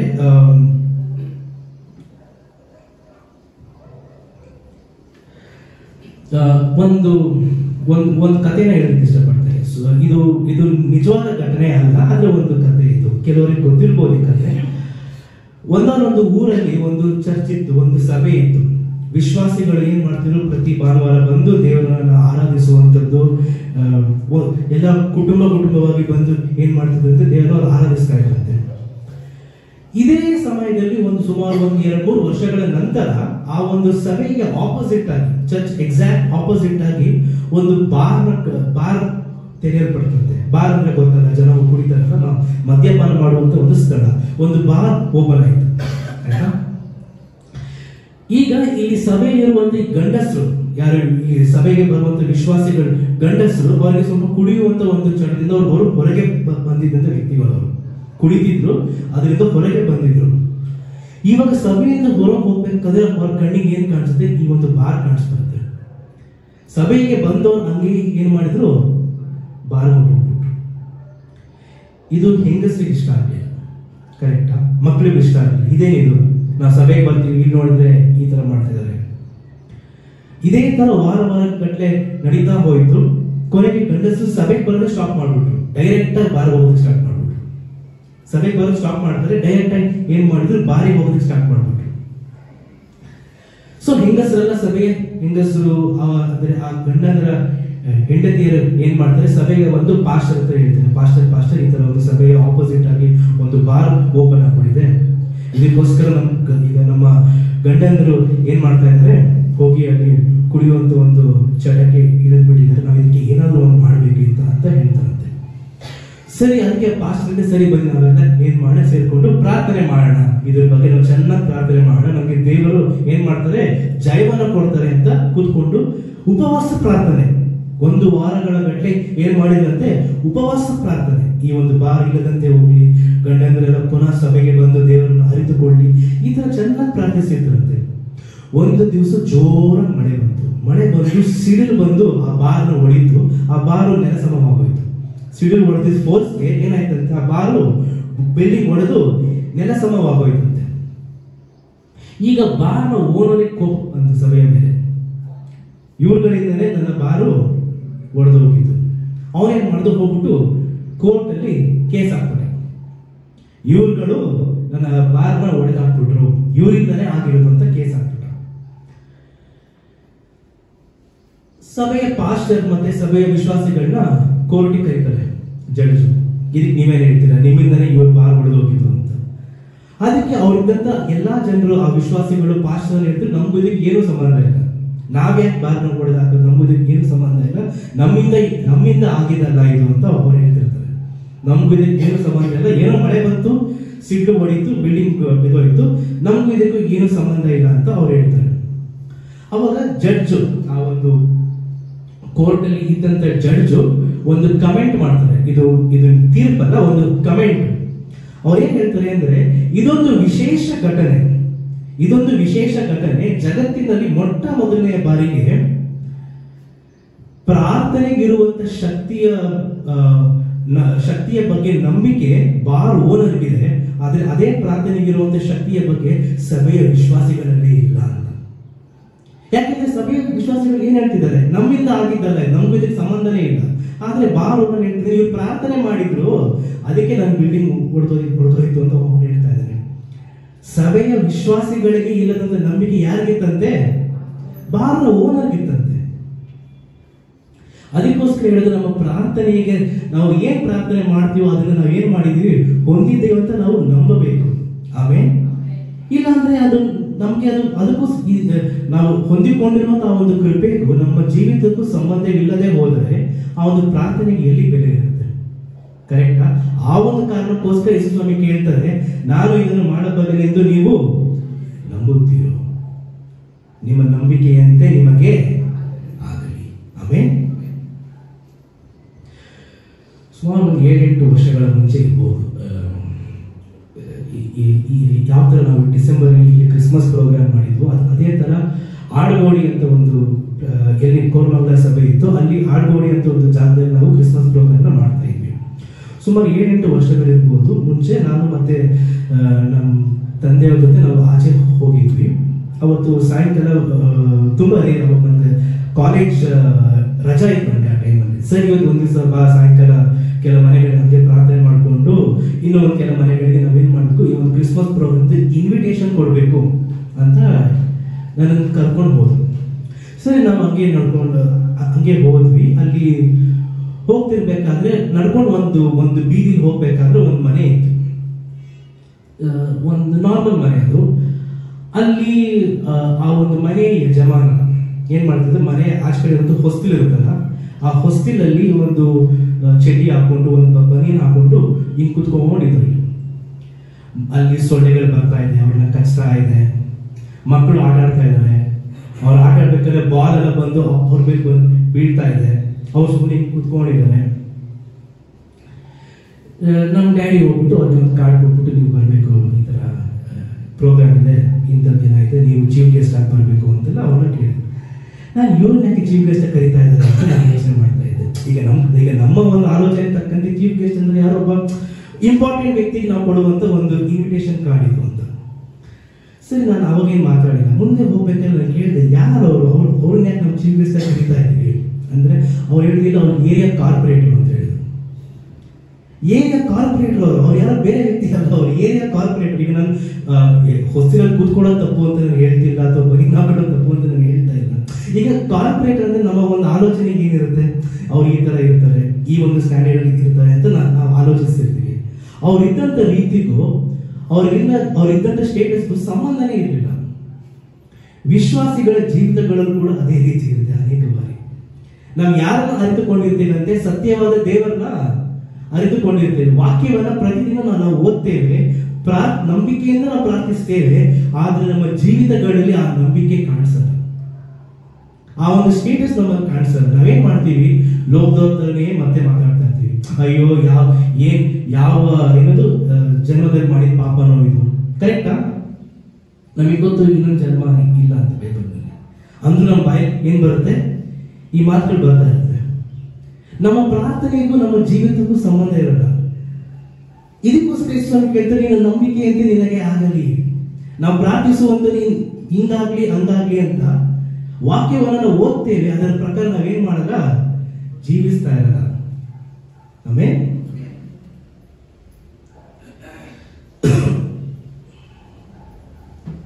ಹಂಗೆ ನಾವು ಮುಂದೆ ನಾವು ನೋಡ್ಬೇಕಾದ್ರೆ ವಾಕ್ಯದಲ್ಲಿ ಕೂಡ 2 ಕೊರಿಂಥಿಯರಿಗೆ ಬರೆದಂತ ಪತ್ರಿಕೆ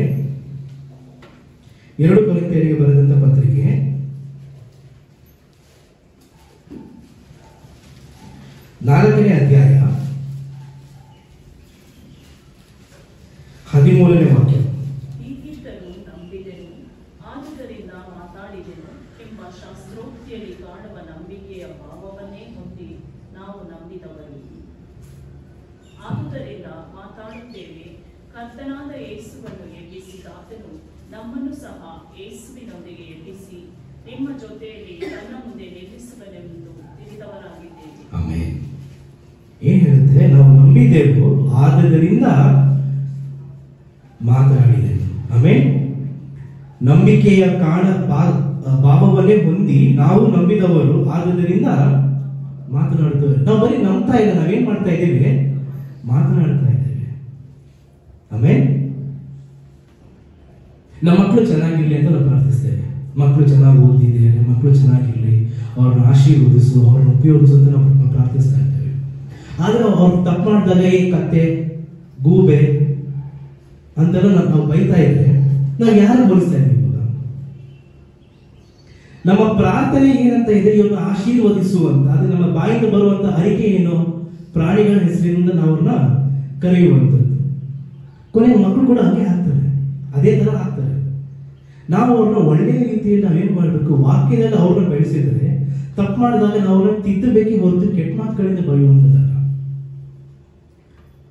ತಪ್ಪು ಮಾಡಿದ್ರೆ ನಾವು ಅವ್ರನ್ನ ಏನ್ ಮಾಡ್ಬೇಕು, ತಿದ್ದಬೇಕು, ಕೆಟ್ಟ ಮಾತುಗಳಿಂದ ಬೈಯೋದಲ್ಲ. ಇದಾಗಿ ಸುಮಾರು 25-30 ವರ್ಷಗಳ ಆದ್ಮೇಲೆ ಕೂತ್ಕೊಂಡು ಅಪ್ಪ ಅಮ್ಮ ಅಳ್ತಾ ಇರ್ತಾರೆ, ಅಯ್ಯೋ ನನ್ನ ಮಕ್ಕಳಿಗೆ ಹೋಗ್ಬಿಟ್ರು, ಹಿಂಗ್ ದಾರಿ ತಪ್ಪಿಬಿಟ್ರು. ಬೆಳಿಬೇಕಾದ್ರೆ ನಾವು ಅವ್ರನ್ನ ಹೆಂಗ್ ಬೆಳೆಸಿದ್ವಿ ಅನ್ನೋದು ಮುಖ್ಯ.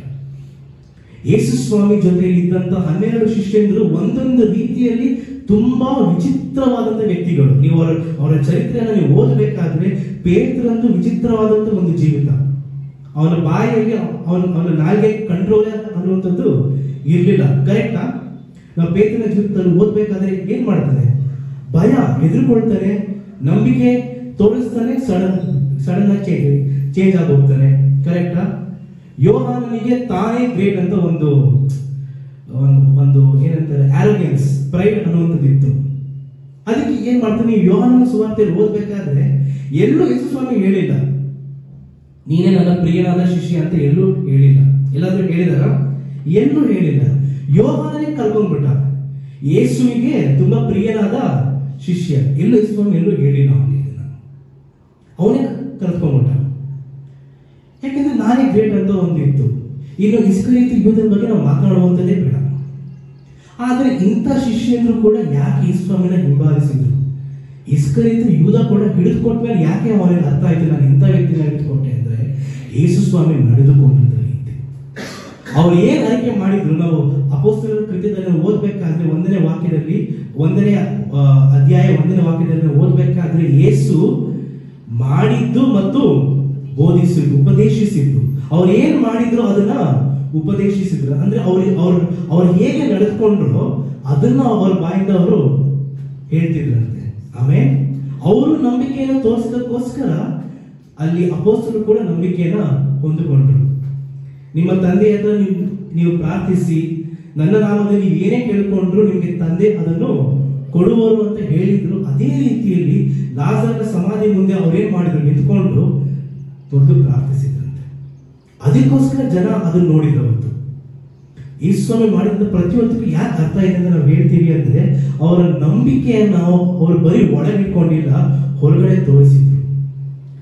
ನಾವು ನಂಬುತ್ತೇವೆ, ನಾವು ಪ್ರಾರ್ಥಿಸ್ತೇವೆ, ನಾವು ನಂಬುತ್ತೇವೆ, ನಾವು ಅದನ್ನ ಏನ್ ಮಾಡ್ಬೇಕು, ಅರಿಕೆ ಮಾಡಬೇಕು. ಆಮೇಲೆ ಶತಾಧಿಪತಿಯ ಒಂದು ಕಥೆಯನ್ನು ನಾವು ಕಥೆಯಲ್ಲ, ನಡೆದಂತ ಒಂದು ಘಟನೆಯನ್ನು ನಾವು ಓದಿರ್ತೇವೆ. ಮತ್ತಾಯನು ಬರೆದ ಸುವಾರ್ತೆ 8ನೇ ಅಧ್ಯಾಯ 8ನೇ ವಾಕ್ಯದಲ್ಲಿ ನಾವು ಅದನ್ನು ಓದೋಣ. ಮತ್ತಾಯನು ಬರೆದ ಸುವಾರ್ತೆ 8ನೇ ಅಧ್ಯಾಯ 8ರಿಂದ 10ನೇ ವಾಕ್ಯಗಳ ತನಕ. ಆ ಶತಾಧಿಪತಿಯು, ಪ್ರಭುವೇ, ನೀನು ನನ್ನ ಮನೆಗೆ ಬರತಕ್ಕಷ್ಟು ಯೋಗ್ಯತೆ ನನ್ನದಿಲ್ಲ. ನೀನು ಒಂದು ಮಾತು ಹೇಳಿದರೆ ಸಾಕು, ನನ್ನ ಆಳಿಗೆ ಗುಣವಾಗುವುದು. ನಾನು ಸಹ ಮತ್ತೊಬ್ಬರ ಕೈ ಕೆಳಗಿರುವವನು, ನನ್ನ ಕೈ ಕೆಳಗೆ ಸಿಪಾಯಿಗಳಿದ್ದಾರೆ. ನಾನು ಅವರಲ್ಲಿ ಒಬ್ಬನಿಗೆ ಹೋಗು ಎಂದು ಹೇಳಿದರೆ ಹೋಗುತ್ತಾನೆ, ಮತ್ತೊಬ್ಬನಿಗೆ ಬಾ ಎಂದು ಹೇಳಿದರೆ ಬರುತ್ತಾನೆ. ನನ್ನ ಆಳಿಗೆ ಇಂತಿದ್ದದ್ದನ್ನು ಮಾಡು ಎಂದು ಹೇಳಿದರೆ ಮಾಡುತ್ತಾನೆ ಅಂದನು. ಯೇಸು ಇದನ್ನು ಕೇಳಿ ಆಶ್ಚರ್ಯಪಟ್ಟು ತನ್ನ ಹಿಂದೆ ಬರುತ್ತಿದ್ದವರಿಗೆ, ನಾನು ಇಂಥ ದೊಡ್ಡ ನಂಬಿಕೆಯನ್ನು ಇಸ್ರಾಯೇಲ್ ಜನರಲ್ಲಿಯೂ ಕಾಣಲಿಲ್ಲವೆಂದು ನಿಮಗೆ ಸತ್ಯವಾಗಿ ಹೇಳುತ್ತೇನೆ.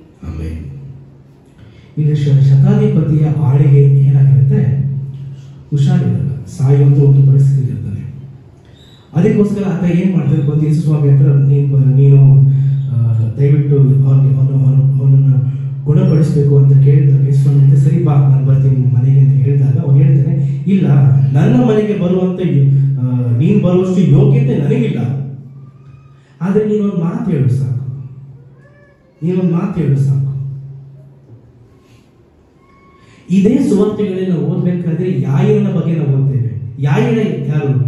ದೇವರ ಆಲಯದಲ್ಲಿ ಇದ್ದಂತ ವ್ಯಕ್ತಿ. ಆತನ ಮಗಳು ಸಾಯ್ಬೇಕಾದ್ರೆ ಆತ ಏನ್ ಮಾಡ್ತಾನೆ, ಯೇಸು ಸ್ವಾಮಿಗೆ ನನ್ನ ಮನೆಗೆ ಬಾ ಬಾ ಬಾ ಅಂತ ಹೇಳಿದ್ದಾನೆ. ಆದ್ರೆ ಈ ಶತಾಧಿಪತಿ ಇವನಿಗೆ ಯೇಸು ಸ್ವಾಮಿ ಬಗ್ಗೆ ಏನೂ ಗೊತ್ತಿಲ್ಲ. ಈತ ರೋಮ ಸರ್ಕಾರದ ಒಂದು ವ್ಯಕ್ತಿ, ಈತನಿಗೆ ರೋಮ ದೇವರುಗಳ ಮೇಲೆ ನಂಬಿಕೆ ಇರುವಂತ ವ್ಯಕ್ತಿ ಈತ. ಆದ್ರೆ ಈತ ಹೇಳ್ತಾನೆ, ನೀನು ಒಂದು ಮಾತು ಹೇಳಿದ್ರೆ ಸಾಕು, ನನ್ನ ಆಳು ಏನಾಗ್ತಾನಂತೆ, ಅವಲವಾಗ್ತಾನೆ. ಯೇಸು ಸ್ವಾಮಿಯ ವಾಕ್ಯ, ಯೇಸು ಸ್ವಾಮಿ ಬಾಯಿಂದ ಬರುವಂತ ವಚನ, ಯೇಸು ಸ್ವಾಮಿ ಬಾಯಿಂದ ಬರುವಂತ ಒಂದು ಮಾತಿನ ಬೆಲೆ ಯಾರಿಗೆ ಗೊತ್ತಿತ್ತಂತೆ, ಹೊರಗಿನವರಿಗೆ ಗೊತ್ತಿತ್ತು. ಇವತ್ತು ನಾವು ಒಳಗಿನವರು, ಯೇಸು ಸ್ವಾಮಿಗೆ ಸೇರಿರುವಂತ ಜನರು, ಆತನ ಮಾತಿನ ಬೆಲೆ ನಮಗೆ ಚೆನ್ನಾಗಿ ಗೊತ್ತಿರಬೇಕು. ಆಮೇಲೆ ಒಂದು ಮಾತು ನೀನು ಹೇಳೋಕಂತಾನೆ ಏನಾಗುತ್ತೆ, ಅದ್ಭುತವಾಗುತ್ತೆ. ನಮ್ಮ ಪ್ರಾರ್ಥನೆಗಳಲ್ಲಿ ಕೂಡ ನಾವು ಈ ವಾಕ್ಯಗಳನ್ನು ಅರಿಕೆ ಮಾಡಬೇಕಾದ್ರೆ, ಕರ್ತನೆ ನಿನ್ನ ವಾಕ್ಯವು ಈ ರೀತಿಯಲ್ಲಿ ಹೇಳುವಂತೆ ನಮಗೆ ಅದರ ಜೀವಿತಗಳಲ್ಲಿ ಅದನ್ನ ದಯಪಾಲಿಸು. ನಾವು ಪ್ರಾರ್ಥನೆಗಳು ಯಾವುದರಿಂದ ತುಂಬಿರ್ಬೇಕಂತೆ, ವಾಕ್ಯಗಳಿಗೆ ತುಂಬಿರ್ಬೇಕಂತೆ. ಆಮೇಲೆ ಯೇಸು ಸ್ವಾಮಿ ಪ್ರತಿಯೊಂದು ಮಾತುಗಳನ್ನ ಆಡಬೇಕಾದ್ರೆ ಏನ್ ಮಾಡಿದ್ರು, ವಾಕ್ಯಗಳಿಂದ ಉತ್ತರ ಕೊಡ್ತಾ ಹೋದ್ರು. ಸೈತಾನನು ಏನ್ ಮಾಡ್ತಾನೆ, 3 ರೀತಿಯ ಶೋಧನೆಗಳನ್ನ ತೆಗೆದುಕೊಂಡು ಬರ್ತಾನೆ. ಇವತ್ತು ಶೋಧನೆಗಳು ಬರೀ ನಮಗೆ ಮಾತ್ರ ಬರುವಂತದ್ದಲ್ಲ, ಸ್ವತಃ ದೇವರಿಗೆ ಬಂದಂತದ್ದು.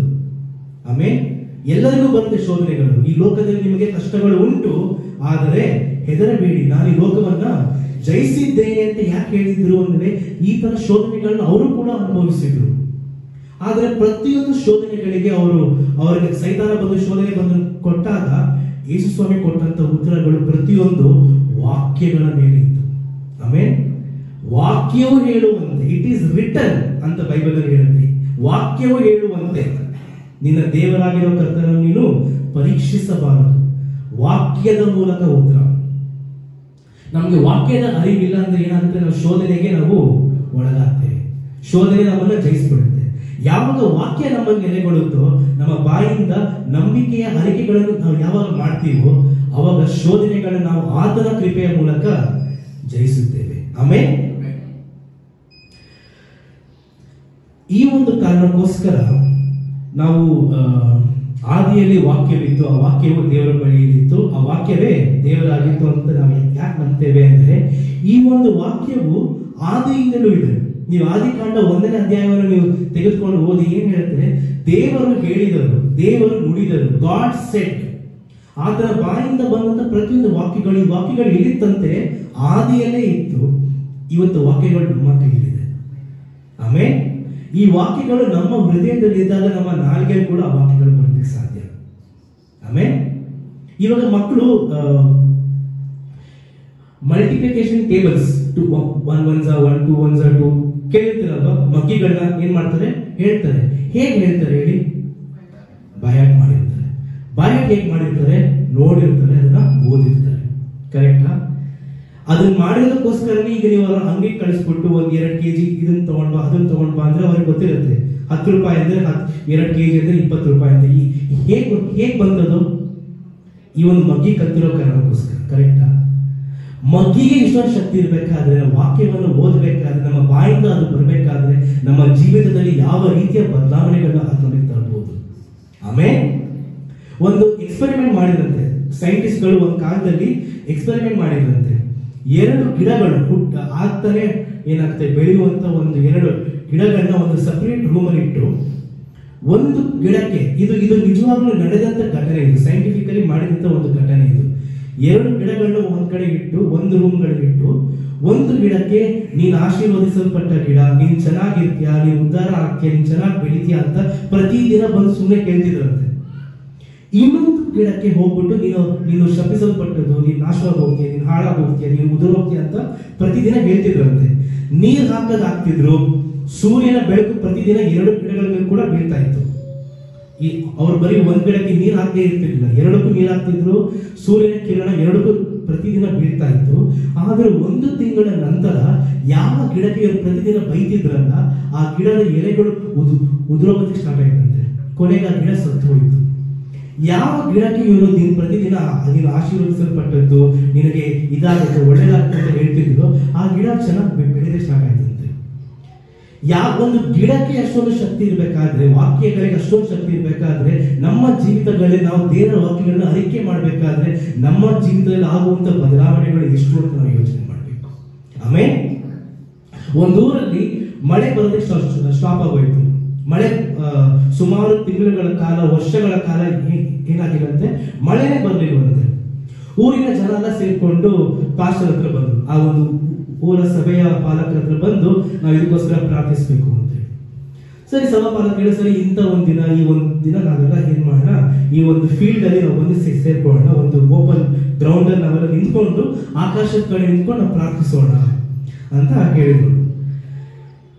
ಎಲ್ಲಾರು ಸರಿ ಆಯ್ತು. ಊರಿನ ಜನ ಎಲ್ಲ ಹೋಗಿ ಎಲ್ಲ ಮನೆಯವ್ರಿಗೆ ಹೇಳಿ ಎಲ್ಲಾರು ಬಂದ್ರು. ಅಲ್ಲಿ ನಿಂತ್ಕೊಂಡು ಪ್ರಾರ್ಥನೆ ಮಾಡಿದ್ವಿ. ಆಕಾಶಕ್ಕೋಸ್ಕರ ನಾವೇನ್ ಮಾಡೋಣ, ಪ್ರಾರ್ಥಿಸೋಣ, ದೇವ್ರು ನಮ್ಗೆ ಏನ್ ಮಾಡ್ತಾರೆ, ಮಳೆಯನ್ನು ಸುರಿಸ್ತಾರೆ ಅಂತ ಬಂದ್ರು. ಆದ್ರೆ ಒಂದು ಚಿಕ್ಕ ಹುಡುಗಿ ಮಾತ್ರ ಛತ್ರಿ ತಗೊಂಡು ಬಂದಂತೆ. ಒಂದು ಚಿಕ್ಕ ಹುಡುಗಿ ಛತ್ರಿ ತಗೊಂಡು ಬಂದಂತೆ. ಯಾಕಮ್ಮ ಛತ್ರಿ ತಗೊಂಡು ಬಂದೀನಿ ಅಂತ ಹೇಳಿದಾಗ, ನಾವು ಪ್ರಾರ್ಥನೆ ಮಾಡಕ್ ಬಂದಿರೋದು ಮಳೆಗೋಸ್ಕರ ಅಲ್ವಾ, ನಾವು ನೆನೆಯಲ್ವ ಮಳೆ ಬಂದ್ರೆ, ಆ ಕಾರಣಕ್ಕೋಸ್ಕರ ನಾನು ಏನ್ ಮಾಡಿದೀನಿ, ಛತ್ರಿ ತಗೊಂಡು ಬಂದಿದ್ದೀನಿ. ನೋಡಿ, ಈ ಹುಡುಗಿಗಿದ್ದಂತ ನಂಬಿಕೆಗೂ ಅಲ್ಲಿ ಜನರಿಗಿದ್ದಂತ ನಂಬಿಕೆಗೆ ವ್ಯತ್ಯಾಸ ನೋಡಿ. ಅವಳೇನ್ ಮಾಡಿದ್ದು, ನಾನು ಪ್ರಾರ್ಥನೆ ಮಾಡಿರೋದು ನೆರವೇರುತ್ತೆ, ಕರೆಕ್ಟಾ, ಪ್ರಾರ್ಥನೆ ಮಾಡಿದ್ರೆ ನೆರವೇರುತ್ತೆ ಅನ್ನೋ ನಂಬಿಕೆ ಅವಳಿಗಿತ್ತು. ಅವಳು ವಾಕ್ಯವನ್ನು ನಂಬಿದ್ಲು, ಛತ್ರಿ ತಗೊಂಡು ಬರ್ತಾಳೆ, ಧೈರ್ಯವಾಗಿ ತಗೊಂಡು ಬಂದು, ಮಳೆ ಬರುತ್ತೆ ಇವಾಗ, ನಾವು ನೆನೆತೇವೆ, ಅದಕ್ಕೋಸ್ಕರ ಈ ಒಂದು ಛತ್ರಿ ನಮ್ಗೆ ಬೇಕು ಅಂತ. ಈ ಒಂದು ನಂಬಿಕೆಯನ್ನು ದೇವರು ನಮ್ಮನ್ನು ನೋಡ್ತಾರೆ. ಆಮೇಲೆ ನಾವು ನಂಬಿದಂತೆ ನಮಗೆ ಆಗುತ್ತೆ. ನಾವು ಯಾವಾಗಲೂ ನಮ್ಮ ಪ್ರಾರ್ಥನೆಗಳನ್ನ ಯಾವಾಗಲೂ ಪ್ರಾರ್ಥಿಸಬೇಕಾದ್ರೆ, ಯೇಸು ಸ್ವಾಮಿ ಹೇಳ್ದಂಗೆ ನಾವು ಟೈಮ್ ಕಮ್ಮಿ ಇರೋದ್ರಿಂದ ನಾವು ಮತ್ತಾಯನ ಬರೆದ ಸುವಾರ್ತೆ 6ನೇ ಅಧ್ಯಾಯ 7ನೇ ವಾಕ್ಯದಲ್ಲಿ ಓದಬೇಕಾದ್ರೆ ಅನೇಕ ಮಾತುಗಳಿಂದ ಪ್ರಾರ್ಥಿಸಬೇಡಿ ಅಂತ ಹೇಳ್ತಾರೆ. ಅನೇಕ ಮಾತುಗಳು ನಾವು ಕೇಳಿರ್ತೀವಿ. ನಾವು ಟಿವಿ ಕೆಲವು ಪ್ರಾರ್ಥನೆಗಳನ್ನ ನಾವು ನೋಡಿರ್ತೇವೆ ಅಲ್ವಾ. ಸ್ವರ್ಗೀಯನಾದ ನಮ್ಮ ಲೋಕದಲ್ಲಿ ಪರಿಶುದ್ಧನಾದ ನಮ್ಮ ಪರಮಪಿತನೇ ಅನ್ಕೊಂಡು 4 ಪದಗಳಿಗೂ ಒಂದೇ ಅರ್ಥ ಇರೋದು. ಅಂದ್ರೆ ಏನ್ ಮಾಡ್ತಾರೆ, 4 ಪದಗಳನ್ನ ಸುಮ್ಮನೆ ಹೇಳ್ತಾರೆ. ಅನೇಕ ಪದಗಳ ಪ್ರಾರ್ಥನೆ ದೇವರು ನೋಡ್ತಾ ಇಲ್ಲ, ಹೃದಯದಿಂದ ಬರುವಂತ ಪ್ರಾರ್ಥನೆ. ಈ ಹೃದಯದಲ್ಲಿ ದೇವರ ವಾಕ್ಯ ಇದ್ದಾಗ ವಾಕ್ಯದ ಮೂಲಕ ನಾವೇನ್ ಮಾಡ್ಬೇಕು, ಅರಿಕೆ ಮಾಡ್ಬೇಕಂತೆ, ಪ್ರಾರ್ಥಿಸ್ಬೇಕಂತೆ. ಆಮೇಲೆ ಅವಾಗ ದೇವರು ಏನ್ ಮಾಡ್ತಾರೆ, ನಮ್ಮ ಪ್ರಾರ್ಥನೆಯನ್ನ ಕೇಳ್ತಾರೆ. ವಾಕ್ಯವನ್ನು ನಾವು ಯಾವಾಗ ಘೋಷಿಸ್ತೀವೋ, ಈ ವಾಕ್ಯಕ್ಕೆ ಆ ಶಕ್ತಿ ಇದೆ ಪ್ರಿಯರೇ. ಜೀವದ ವಾಕ್ಯವು ನಿನ್ನಲ್ಲುಂಟು ದೇವ, ನಿನ್ನನ್ನು ಬಿಟ್ಟು ನಾವು ಎಲ್ಲಿಗೆ ಹೋಗಲಿ. ನಿನ್ನ ವಾಕ್ಯದಲ್ಲಿ ಜೀವ ಇದೆ ಅಂತ ನಾವು ಹೇಳ್ತೀವಿ ಅಂದ್ರೆ, ನಾವು ವಾಕ್ಯಗಳನ್ನ ಹೇಳ್ಬೇಕಾದ್ರೆ ಅದಕ್ಕೂ ಜೀವ ಬರಲ್ಲ.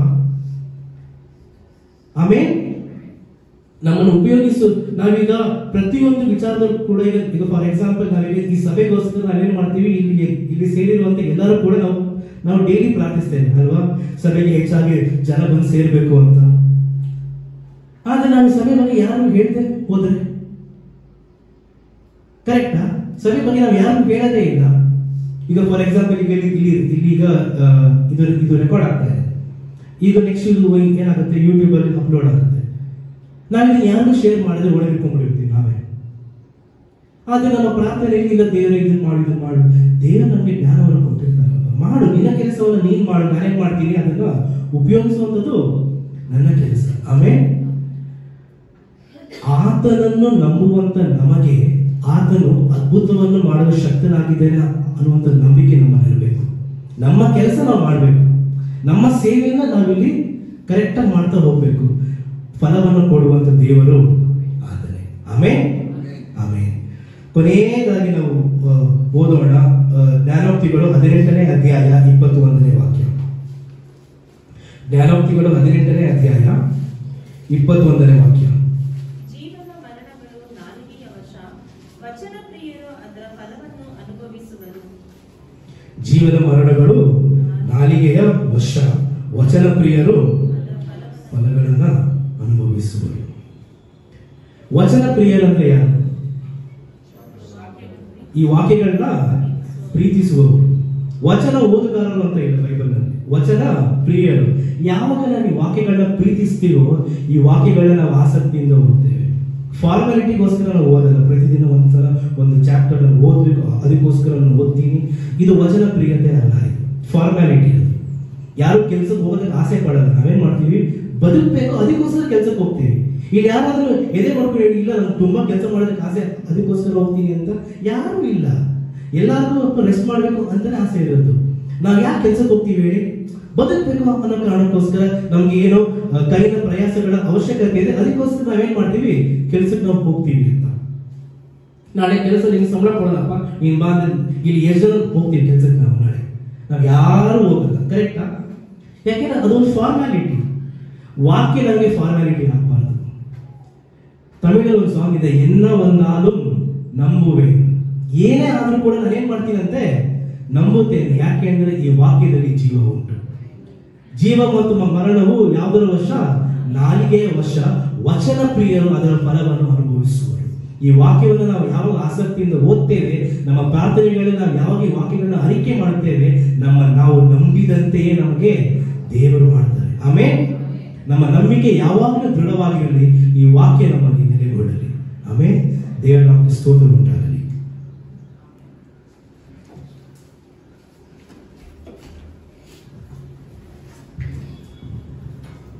ಹಲ್ಲೆಲೂಯಾ. ಎಲ್ಲವೂ ನಿಂತುಕೊಳ್ಳೋಣ. ಹಲ್ಲೆಲೂಯಾ. ಯೆಶಾಯನಿಗೆ ದೇವರ ವಾಕ್ಯ ಪ್ರಯೋಜನವಾಗಿತ್ತು. ಹಲ್ಲೆಲೂಯಾ. ದೇವರ ವಾಕ್ಯ ದೇವರ ಅದ್ಭುತ ಮಾಡಿದ ಎಲ್ಲ ಸ್ಥಳದಲ್ಲೂ ಕೇಳ್ತಾರೆ, ನನಗ್ ಮನಸ್ಸುಂಟು, ನಿನ್ ಮನಸ್ಸಿದೆಯಾ? ಹಲ್ಲೆಲೂಯಾ. ಕುಷ್ಠರೋಗಿ ನೋಡಿ ಹೇಳ್ತಾರೆ, ನನಗ್ ಮನಸ್ಸುಂಟಪ್ಪ, ನಿನಗ್ ಮನಸ್ಸಿದೆಯಾ? ಎಲ್ಲೆಲ್ಲ ಅದ್ಭುತ ಮಾಡಿದ್ರು ಅಲ್ಲ ಕೇಳ್ತಾರೆ, ನಾನು ಅದ್ಭುತ ಮಾಡಕ್ ರೆಡಿ ಇದ್ದೀನಿ, ಅದನ್ನ ನಂಬಕ್ ನೀವು ರೆಡಿ ಇದ್ದೀರಾ? ಹಲ್ಲೆಲೂಯಾ. ಇವತ್ತು ಸಹ ನಮ್ಮ ಜೀವಿತದಲ್ಲಿ ದೇವರ ಅದ್ಭುತ ಮಾಡಕ್ ರೆಡಿ ಇದ್ದಾರೆ, ಅದನ್ನೆಲ್ಲ ನೀವು ನಂಬ್ತೀರಾ? ಅದಕ್ಕೆ ದೇವರ ವಾಕ್ಯ ನೋಡಿ, ನಿನ್ನ ನಂಬಿಕೆಯಂತೆ ಆಗಲಿ. ಎಲ್ಲರೂ ರಕ್ತ ಕುಸುಮಸ್ತ್ರೀ ನೋಡಿ, ತಾಯಿ ನಿನ್ನ ನಂಬಿಕೆಯಂತೆ ನಿನಗೆ ಸುಖವಾಗಲಿ. ಹಲ್ಲೆಲೂಯಾ. ಆಯ್ತಾ, ಒಂದು ವಿಧವೆ ತನ್ನ ಮಗನ ಕಳೆದುಕೊಂಡು ಬಂದಾಗ ಅಲ್ಲಿ ಸಹ ಹೇಳ್ತಾನೆ, ನಿನ್ನ ನಂಬಿಕೆ ಎಷ್ಟು ದೊಡ್ಡದು. ಹಲ್ಲೆಲೂಯಾ. ದೇವರು ನಂಬಿದರೆ ದೇವರ ಮಹಿಮೆಯನ್ನು ಕಾಣುತ್ತೀ ಅಂತ ದೇವರ ವಾಕ್ಯ ಹೇಳ್ತದೆ. ಹಲ್ಲೆಲೂಯಾ. ಇವತ್ತು ದೇವರ ನಂಬಿಕೆ ಯಾವುದು? ವಾಕ್ಯ. ನಾವು ನಂಬಿದ್ರೆ ಸಾಕು. ಇವತ್ತು ನಮ್ಮ ದೇವರ ವಾಕ್ಯ ಇರುತ್ತೆ. ಸಹೋದರ, ಚೆನ್ನಾಗಿ ನಮ್ಗೆ ದೇವರ ಆತ್ಮರ ಅವರ ಮುಖಾಂತರ ನಮ್ಮನಿಗೆ ಮಾತನಾಡಿದ್ರೆ ನಂಬ್ತೇನೆ. ನಮ್ಗೆಲ್ಲ ನನಗೆ ತುಂಬಾ ಉಪಯೋಗವಾಗಿತ್ತು. ಹಲ್ಲೆಲೂಯಾ. ಯಾಕಂದ್ರೆ ಯಾರು ಮಾತನಾಡಿದ್ರೆ ಮುಖ್ಯ ಅಲ್ಲ, ಯಾರು ಮಾತನಾಡುತ್ತಾರೆ ಅನ್ನೋದು ಮುಖ್ಯ ನಮ್ಗೆ. ಹಲ್ಲೆಲೂಯಾ. ಮಾತನಾಡುವುದು ನೀವಲ್ಲ, ನಿಮ್ಮಿಂದ ಪರಿಶುದ್ಧಾತ್ಮರು ಹೊರಪಡುತ್ತಾರೆ. ಹಲ್ಲೆಲೂಯಾ. ದೇವರ ವಾಕ್ಯ ನಿಮ್ಮಲ್ಲಿ ಕ್ರಿಯೆ ಮಾಡ್ಬೇಕು. ದೇವರ ವಾಕ್ಯ ನಿಮ್ಮಲ್ಲಿ ನೆಲೆಗೊಂಡಿರ್ಬೇಕು. ದೇವರ ವಾಕ್ಯ, ನೀವು ನನ್ನಲ್ಲಿಯೂ ನನ್ನ ವಾಕ್ಯ ಎಲ್ಲಿರ್ಬೇಕಂತೆ, ನಿಮ್ಮಲ್ಲಿ ನೆಲೆಯಿರ್ಬೇಕು. ಹಲ್ಲೆಲೂಯಾ. ಆ ವಾಕ್ಯ ನೆಲೆಗೊಂಡಿದ್ದರೆ, ನೀವು ನಂಬಿದ್ರೆ ಬದುಕುವಿರಿ. ಹಲ್ಲೆಲೂಯಾ. ದೇವರ ನಾಮ ಮಹಿಮೆ ಹೊಂದಲಿ. ಕೊನೆಯದಾಗಿ ನಮ್ಮ ಮಧ್ಯದಲ್ಲಿ ವ್ಯಾಜಿಲಿನವರು ಪ್ರಾರ್ಥನೆ ಮಾಡ್ತಾರೆ.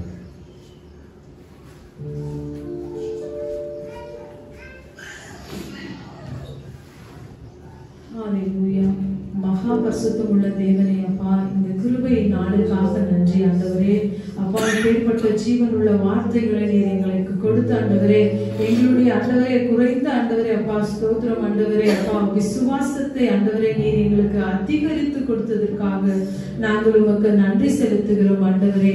ஆமா ஆண்டவரே அப்பா ஸ்தோத்திரம் ஆண்டவரே. அந்த கல்லறையிலிருந்து ஆண்டவரே அப்பா, அந்த மகன் ஆண்டவரே, ஒரு தகப்பன் அந்த மகனுக்கு ஆண்டவரே அப்பா ஆண்டவரே தன் ஊழியக்காரரிடத்துல கொண்டு வந்து ஆண்டவர் இவனை சுகப்படுத்துங்கள் என்று சொல்லும் போது ஆண்டவரே அப்பா, அவர்களால் கூடாமல் போயிற்று ராஜனே. அப்பா ஸ்தோத்திரம் ஆண்டவரே. அந்த இடத்துல ஆண்டவரே அந்த தகப்பன் ஆண்டவரே இயேசுவின் இடத்துல வந்து கேட்கிற ஒரு வார்த்தை ஆண்டவரே, உமாலே ஆண்டவரே கூடுமானால் என் மகனை சுகப்படுத்தி கொடும் என்று. ஆனால் அந்த இடத்துல நீ சொல்லுகிற வார்த்தை, உன்னாலே விசுவாசிக்க கூடுமானால் என்னாலே சுகப்படுத்த கூடும் என்பதாய் கூட மார்க் 9ஆம் அதிகாரத்திலே நாங்கள் பார்க்கிறோம் சுவாமி. எங்களால விசுவாசிக்க கூடுமானால் தேவரீர் எந்த செய்ய உம்மாலே ஆகும் என்று நாங்கள் விசுவாசத்தோடு அறிக்கை செய்கிறோம் அப்பா. உம்மால் ஆகும் ஆண்டவரே. அப்பா, மரித்து நாற்றம் அடித்த ஆண்டவரே 4 நாள் ஆன லாசருவை எழுப்ப உம்மால் ஆகும் என்று ஆண்டவரே இந்த நாளிலே நாங்கள் விசுவாசத்தோடு கூட அறிக்கை செய்கிறோம் சுவாமி. இனி எங்கள் வாழ்க்கையில வருகிற ஒவ்வொரு காரியத்திலும் ஆண்டவரே என் கர்த்தரை நாங்கள் நம்பி விசுவாசித்து நாங்கள் ஆண்டவரே வாயினால் அறிக்கை செய்த ஆண்டவரே அப்பா, நீர் எங்களுக்காக வைத்திருக்கிற ஆண்டவரே உம்முடைய நன்மைகளை ஆண்டவரே ராஜ்யத்திலிருந்து நாங்கள் பெற்றுக்கொள்ள உம்முடைய பாதத்திலே நாங்கள் உம்மை நம்புகிறோம் சுவாமி. எங்கள் நம்பிக்கை இன்னும் அதிகரிக்கட்டும் ஆண்டவரே. அப்பொழுது அந்த தகப்பன் ஆண்டவரே கதறி அழுது ஆண்டவரே, என்னுடைய அற்ப அற்ப விசுவாசத்தை எடுத்து போட்டு ஆண்டவரே கண்ணீரோடு கதறி அழுத நேரத்தில் ஆண்டவரே அந்த மகனுக்கு நீங்க சுகத்தை கொடுக்க வல்லமை உள்ள தேவனாய் இருந்தீரப்பா. அதே போல எங்கள் வாழ்க்கையின் சிறையிருப்பை மாற்றக்கூட உம்மால் ஆகும் என்று நாங்கள் நம்புகிறோம் ஏசப்பா. இந்த நிலைமை எங்களுக்கு மாறும் என்று நாங்கள் நம்புகிறோம் ஏசப்பா. நாங்கள் இன்னும் மற்ற ஜனங்களுக்கு ஆண்டவரே கோடிக்கும் லட்சத்திற்கும் நாங்கள் சாட்சிகளாய் இருப்போம் என்று நாங்கள் நம்புகிறோம் ஏசப்பா. நாங்கள் உங்களை நம்புகிறோம் ஆண்டவரே. நம்பிக்கை தக்கதாக நீர் செய்கிற ஒவ்வொரு நன்மைகளால் ஈவுகளுக்காக நாங்கள் நன்றி செலுத்தி உடைய பாதத்தில் ஒப்பு கொடுக்கிறோம். எங்கள் ஆவி, ஆத்மா, சரீரம், சிந்தனை முழுவதுமாய் கூட எங்கள் இருதயம் உம்முடைய வார்த்தையினால் நிரம்பி இருக்கட்டும். இயேசு கிறிஸ்துவின் விலையேற பெற்ற நாமத்தினால் ஒப்பு கொடுத்து நாங்கள் ஜெபித்து பெற்றுக்கொள்ளுகிறோம் எங்கள் ஜீவனுள்ள நல்ல பிதாவே, ஆமென்.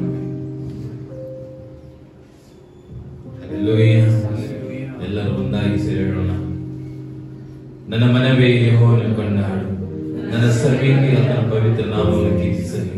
ನನ್ನ ಮನವೇ ಯೆಹೋವನನ್ನು ಕೊಂಡಾಡು, ಆತನು ಮಾಡಿದ ಸಕಲ ಉಪಕಾರಗಳನ್ನು ಯೇಸು ಕ್ರಿಸ್ತುವಿನ ರಕ್ತಂ ಜಯ, ಯೇಸು ಕ್ರಿಸ್ತುವಿನ ರಕ್ತಂ ಜಯ, ಯೇಸು ಕ್ರಿಸ್ತುವಿನ ರಕ್ತಂ ಜಯ. ಆಮೆನ್. ಹಲ್ಲೆಲೂಯಾ. ಒಬ್ಬರು ಕೈಕೊಟ್ಟು ದೇವರ ನಾಮವನ್ನು ವಂದಿಸಿ ಕರ್ತನ ಆಮೆನ್ ಆಶೀರ್ವದಿಸಲಿ.